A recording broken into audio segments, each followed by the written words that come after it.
Hello guys, good morning. Sobrang aga ko sa forest guys, OMG. It's still 6 o'clock in the morning and andito na ako sa gubat. I have work later pero gusto kong mag-unwind, mag-relax, lakad-lakad dito sa loob ng gubat guys. So andito ako ngayon sa isa sa mga secret places ko ng mushroom hunting and I hope na meron ng mga tumubo dito ng mga mushrooms guys.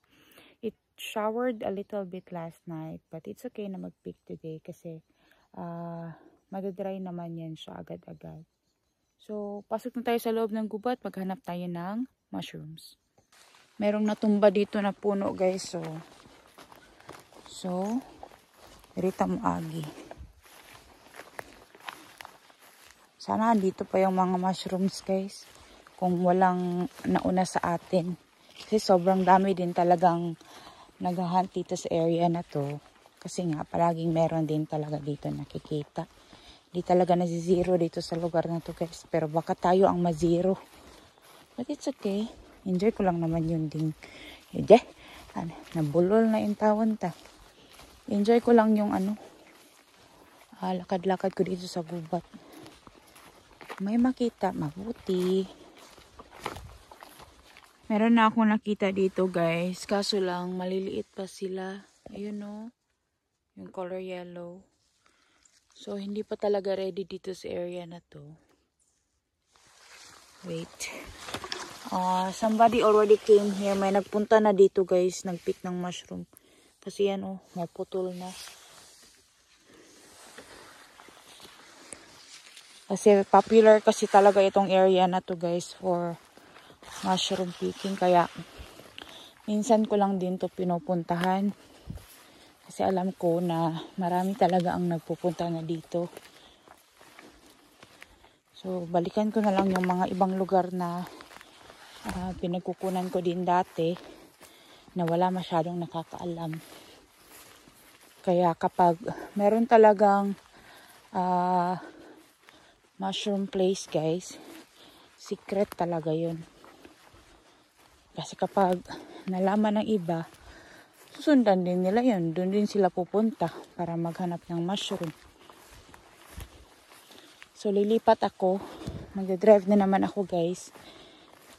And hanap tayo ng ibang lugar na mapagkukunan natin ng mushroom. Never give up guys. Tingnan niyo dito. May malaking mushroom.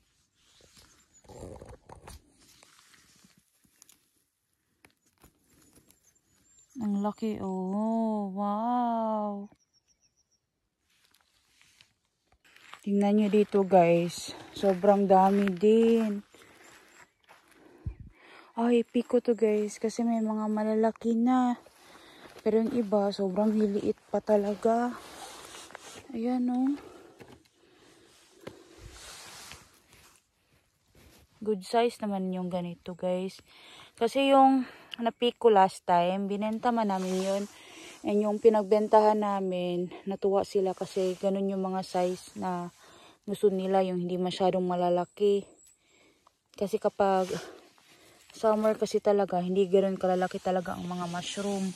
Kapag autumn, yun yung mga sobrang mga malalaki din. Pero depende din sa season. Hindi pa rin tayo na zero dito.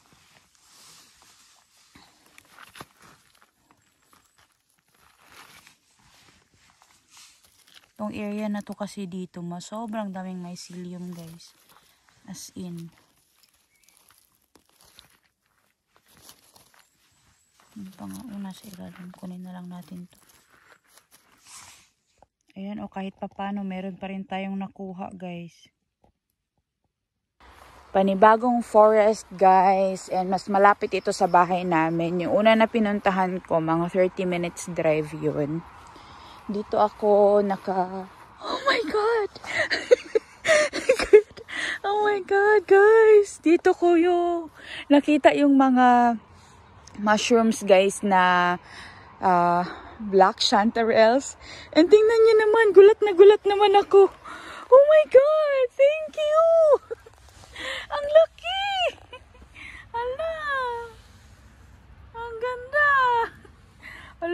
ganda guys, nagulat ako. OMG. Ito. Nagulat ako sa nakita ko guys. Oh my god, nakakuha na tayo. Meron pa mga maliliit dito guys, pero iiwan ko na lang sila para tumubo pa. Babalikan ko na lang kasi wala namang ibang nagpipik sa area na to so far. Ako pa lang yung mga nakakaalam na lugar na to. Dito malapit sa amin. Pero yung isang lugar na pinuntahan ko talaga, popular talaga yun sa mushroom picking place dito sa Holola. Kaya maraming nagpipik din talaga doon. Actually, malapit lang ito sa bahay. About 5 minutes drive. Nagutom na ako ba? Kita ko ng dun yung mustika, yung blueberries is ready na rin for picking. Pati yung mga ibang mga raspberries, wild raspberries, and yung mga wild strawberries meron din dito guys. Kaya kakain muna ako kasi ako yung nagugutom. I-pick din natin to guys kasi edible ito. Inuod na guys kasi ito guys mabilis ditong uured. Pag ikakat nyo yung niya dito, magduduga-duga yan siya. Pero ito hindi na natin to kukunin guys. Balik na lang natin doon. Kasi kinain na ng mga uod. Kinain na ng uod. Dito tayo sa another site guys. Oh my god, sobrang daming chanterelles dito guys. Naglabasan na talaga sila. Salamat talaga sa ulan at init. Tingnan nyo. You know? Wow, ang lalaki.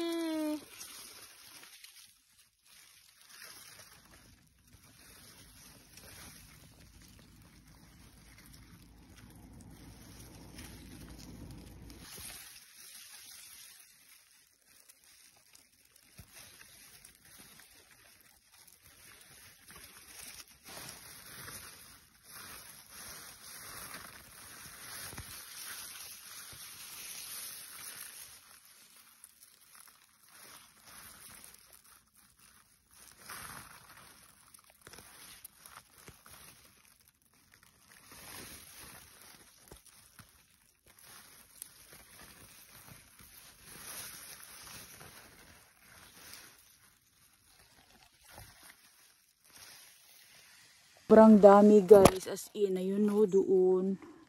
Ayun pa. Ayan, so i-pick ko muna to guys. Pero yung i-pick ko is yung mga malalaki lang na size. Para mabigyan yung iba na, panahon na tumubo. And para sa mga ibang mushroom hunters din. Para meron din silang ma-pick. Pero pag walang mag-pick niyan, and pag binalikan ko andyan pa, sa akin yun. Yan so ipipick ko muna to guys. Pakita ko na lang sa inyo paano ko to pinik ha. Dandahan lang para hindi siya ma-damage.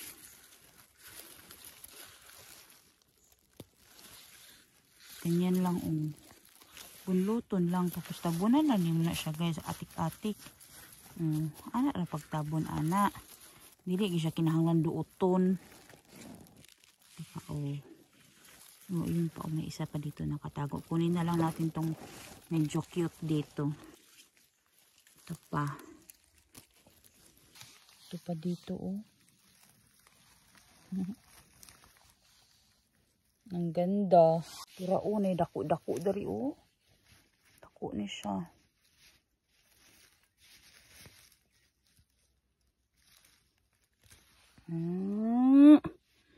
Paha Ganito kasi ang chanterelles guys, kinakain din siya ng mga uod, kaya paunahan din tayo sa mga uod guys.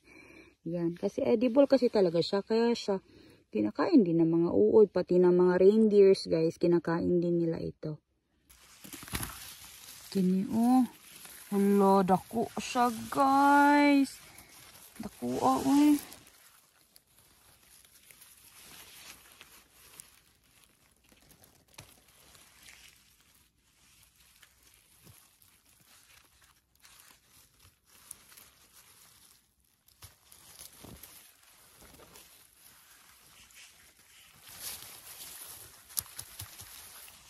Grabe guys, ang lalaki nito, 3 piraso. Ang ganda. Narapa guys, oh. Kagwapa, ani, uy.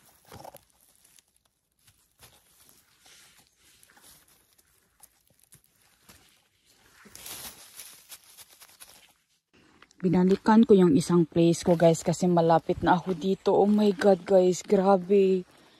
Lumaki na sila guys and they're ready to be picked. Oh my God, parang carpet guys. Tingnan nyo. Parang carpet ng chanterelles.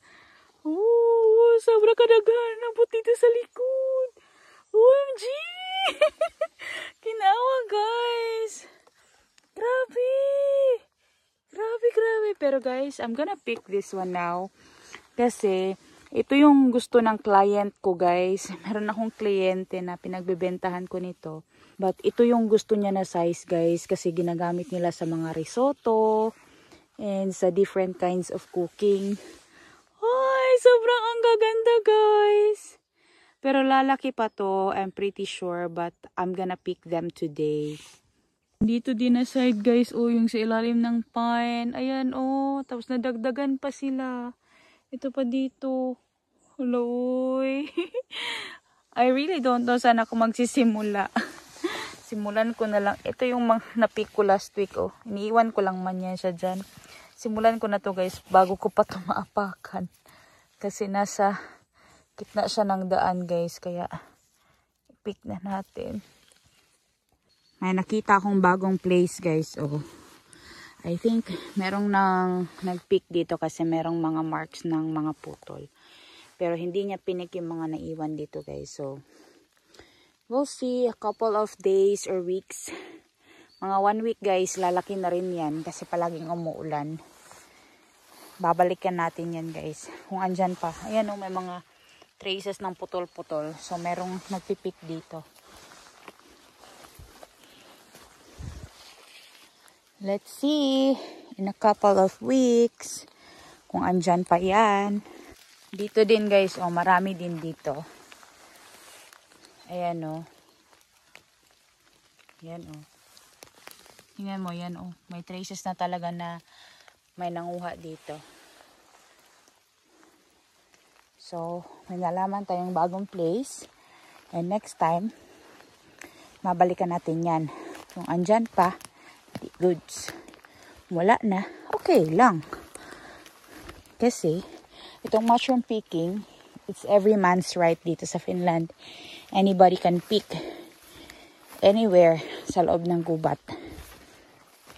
Pero kapag mayroon kang alam na ano, secret place, i-secret mo na yun. Huwag mo nang i-chismis. Kasi sikretong malupit yung mga ganyang area. Para sa mga taong malilikot na paayan sa loob ng gubat yung mga ganyang klaseng lugar. Kasi, kapag example, sinabi ko sa inyo, Santo Banda, diretso lang kayo doon. Hindi na kayo maghahanap. Diba? Kaya nga, foraging, mushroom hunting. Uy, meron ako nakita dito guys. Ito oh. Wow, ang laki.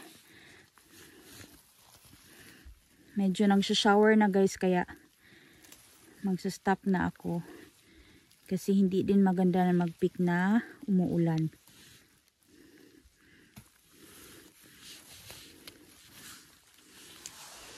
Oh. Ang ganda guys. Dito ko na i-end ang vlog guys kasi masyadong malakas na talagang ulan.